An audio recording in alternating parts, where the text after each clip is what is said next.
Solanche. St. Patrick's Day is a great day of celebration for the Irish in America. But there are some misnomers about St. Patrick that I thought I would clear up today as we celebrate this great holiday. St. Patrick's Day is celebrated by more countries in the world than any national festival. It is in recognition of St. Patrick, who in the 5th century was kidnapped by Irish marauders from Britain. He was actually a member of a rich British family.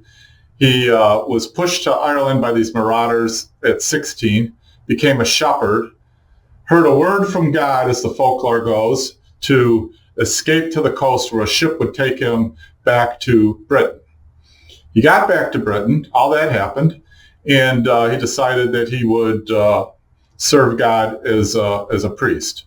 So he went through, he became a priest, he did some time in France, became a bishop, and then decided that his calling really was to go back to Ireland to convert the pagans to Christianity. St. Patrick drove a lot of the heartfelt feelings for him in Southern Ireland, even to this day.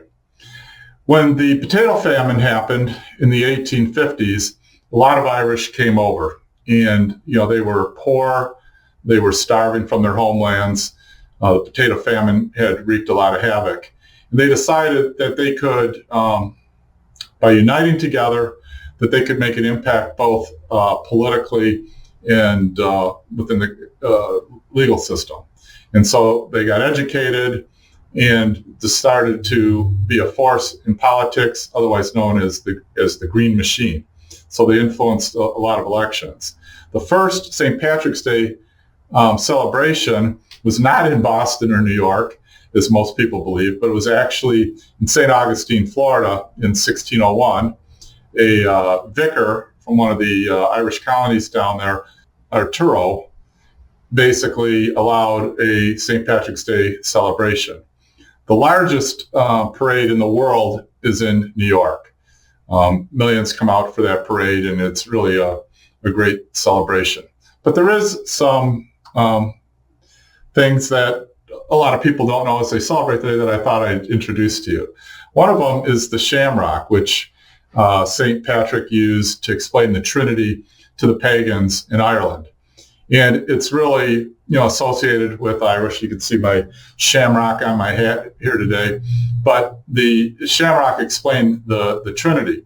So the Irish believe that if you put a shamrock in the bottom of your whiskey glass or your beer glass on St. Patrick's Day, drink it down, eat the shamrock, or take it out of your glass and throw it over your shoulder, that it brings you luck.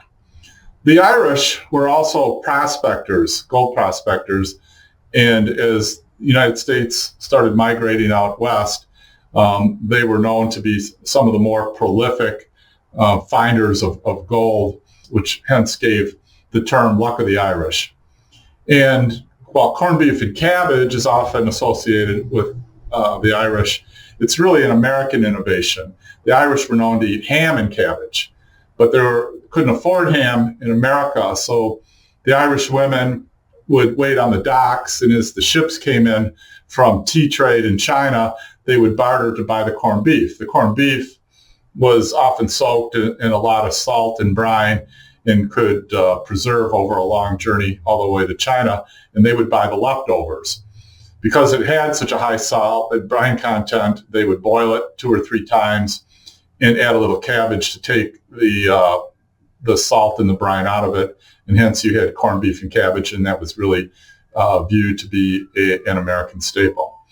So there's a lot to the Irish. They overcame a lot of adversity in America, figured out how to survive and get ahead through a lot of hard work. The New York City non-Irish were not happy with the Irish because they were viewed to be a drain on welfare. They were uneducated. They didn't dress very good, often in rags. And on the eve of St. Patrick, they would often hang an effigy Irish with necklaces of potatoes. In their hands, they would hold empty whiskey bottles to show the people what they really believed. And it really galvanized the Irish because they were survivors and they were some of the hardest workers around. They gained hero status during the Civil War because almost 100,000 of the Irish fought in the Civil War. And instead of coming home as second-class citizens, they came home as heroes because they were willing to do it. One of the reasons they fought in the Civil War is often not known, is it was a job. A lot of signs in front of stores that were no Irish or blacks allowed. And, the Irish needed to feed their families. The government was offering a stipend to go fight, and they often did just to feed their families. And as a result of being in the Civil War and being on the north side, it gave them a new stature when they came home. So the Irish have had a lot of trials and tribulations. They are a great nationality that likes to celebrate. A very intense celebration today on March 17th. I hope you all enjoy it. And remember, put that shamrock in the bottom of your glass. May the luck of the Irish be with you and your happiness reach new heights. And no matter what road we travel, may it be filled with nothing but green lights. Salanche, my Irish brothers. Aaron Gobra.